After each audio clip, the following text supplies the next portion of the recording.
Hi everyone, আমি স্বপ্ন আর আমি বেরিয়ে পড়েছিলাম আমার একমাত্র সোনা পাপার 2 ইয়ার বার্থডে সেলিব্রেশন উপলক্ষে দির বাড়ি। তো আমি যাওয়ার সাথে সাথেই ও দেখছি গেটের সামনে ওয়েট করেছিল আমার জন্য। দি বলছিল ও সকাল থেকে তুই আসবি জেনে ও ওয়েট করছে, আর আমার ঘড়িটা ধরে ও টানাটানি স্টার্ট করা শুরু করে দেয় ঢুকতে না ঢুকতেই।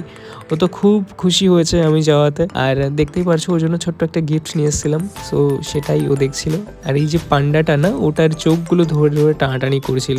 ও কিন্তু এত সুন্দর কথা বলে না, ও প্রতিটা কথা কিন্তু উত্তর দিচ্ছিল। আর এই দেখো দিদি আমার যেতে না যেতেই চিকেন কষা আমাকে বললো টেস্ট করে দেখ ভাই। তো সারাদিন ওর সাথে কি করে যে টাইম কাটিয়ে ফেললাম আমি নিজেও যাই না। উইকেন্ডে আমার এতটা ঘুম পাচ্ছিল, আমি তো ওখানে এসেই দিদির বাড়িতে ঢুকেই আমি ঘুমিয়ে পড়েছিলাম। মানে ঘুমিয়ে আর পড়িনি, মানে ঘুমোতে দেয়নি আমার ভাগ্নে। দেখতেই পারছো ও কী করছিল সারাদিন দুষ্টুমি, কিন্তু আমার ভালোই লেগেছে।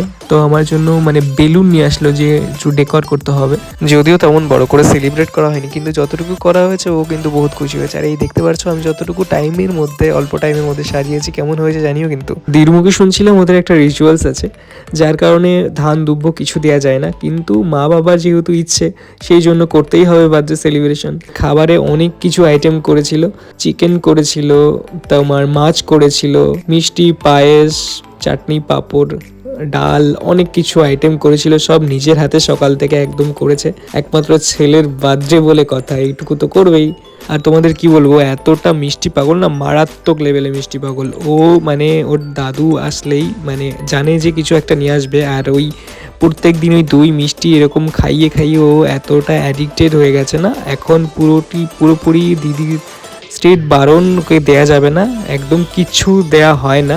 যদিও আজকের দিন পায়েস দিয়েছে, পায়েস ছাড়া আর কোনো কিছু মুখেই তুলছিল না। দেন একে একে সবাই আশীর্বাদ পর্বটা কমপ্লিট করলো, তারপরে হলো কেক কাটিং। ওকে কিন্তু আর বসিয়ে রাখা যাচ্ছিল না, হাতে একটা চকলেট দিয়ে তারপরে ওকে বসানো হলো। সো সোনা পাপা, তুমি অনেক বড় হও, অনেক ভালো থেকো, সবাইকে ভালো রেখো, আর মা বাবার কথা শোনো। কিন্তু পড়াশোনা কিন্তু মন দিয়ে করতে হবে, না হলে ভালো কিছু করা যাবে না, ঠিক আছে? বড় হও তারপর শাসন করবো, এখন ছেড়ে দিলাম, এখন তুমি বুঝবে না, এখন তুমি এদিকেই মন দাও।